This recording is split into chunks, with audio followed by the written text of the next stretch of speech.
ഹസ്ബുൻ അല്ലാഹു വനിഅമൽ വക്കീൽ. ഇത് പറയുമ്പോൾ നിങ്ങൾ നിങ്ങളുടെ ഭാരങ്ങൾ അള്ളാഹുവിൻ്റെ കയ്യിൽ ഏൽപ്പിക്കുന്നു. അസ്സലാമു അലൈക്കും വറഹ്മത്തുള്ളാഹി വബറകാതുഹു. ഒരു ചോദ്യം ഞാൻ നിങ്ങളോട് ചോദിക്കട്ടെ. ജീവിതത്തിൽ ഒരിക്കൽ പോലും എനിക്ക് ആരുമില്ല ഒരു തോന്നൽ നിങ്ങൾക്കുണ്ടായിട്ടില്ലേ? എൻ്റെ സുഹൃത്തുക്കൾ മാറി, വിശ്വാസങ്ങൾ തകർന്നു, പ്രാർത്ഥനകൾക്കും മറുപടിയില്ലെന്ന് തോന്നിയിട്ടില്ലേ? അങ്ങനെ ഒരു നിമിഷത്തിൽ ഒരു വചനം എൻ്റെ ജീവിതം മാറ്റിയിട്ടുണ്ട്.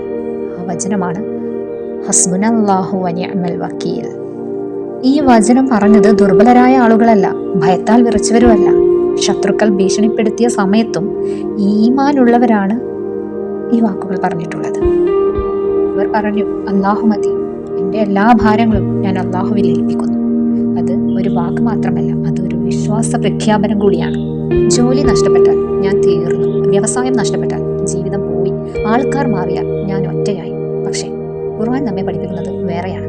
മനുഷ്യർ മാറാം, അവസരങ്ങൾ അടയാം, വാതിലുകൾ അടയാം, പക്ഷേ അള്ളാഹുവിൻ്റെ സഹായം അടയില്ല. നമ്മുടെ പ്രശ്നം എന്താണ്? നമ്മൾ അള്ളാഹുവിനെ അവസാന പ്രതീക്ഷയാക്കി വെക്കുന്നു. അവൻ ആദ്യ വിശ്വാസമായിരിക്കണം, നമ്മുടെയൊക്കെ ആദ്യ വിശ്വാസമായിരിക്കണം നമ്മുടെ അള്ളാഹു. നിങ്ങൾ കരഞ്ഞു പ്രാർത്ഥിച്ചിട്ടുണ്ടോ? ഒരാൾ പോലും അറിയാതെ. ആ രാത്രി നിങ്ങൾ ഒറ്റയായിരുന്നില്ല. നിങ്ങൾ സുജൂദിൽ വീണപ്പോൾ ആകാശത്തിലെ വാതിലുകൾ തുറന്നിരുന്നു. ഹസ്ബുനല്ലാഹു വനിഅമൽ വക്കീൽ. ഇത് പറയുമ്പോൾ നിങ്ങൾ നിങ്ങളുടെ ഭാരങ്ങൾ അള്ളാഹുവിൻ്റെ കയ്യിൽ ഏൽപ്പിക്കുകയാണ്.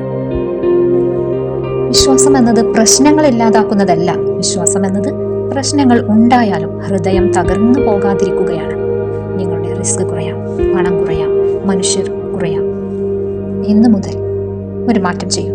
ഭയം വന്നാൽ പറയൂ, ഹസ്ബുനല്ലാഹു വനിഅമൽ വക്കീൽ. ആൾക്കാർ വഞ്ചിച്ചാൽ ഹസ്ബുനല്ലാഹു വനിഅമൽ വക്കീൽ. ലോകം എതിരായി നിന്നാൽ ഹസ്ബുനല്ലാഹു വനിഅമൽ വക്കീൽ. കാരണം അല്ലാഹു മതി. ഈ സന്ദേശം മറ്റൊരാൾക്ക് എത്തിക്കൂ. ശരിയായ സമയത്ത് ശരിയായ വചനം ഒരാളുടെ ജീവിതം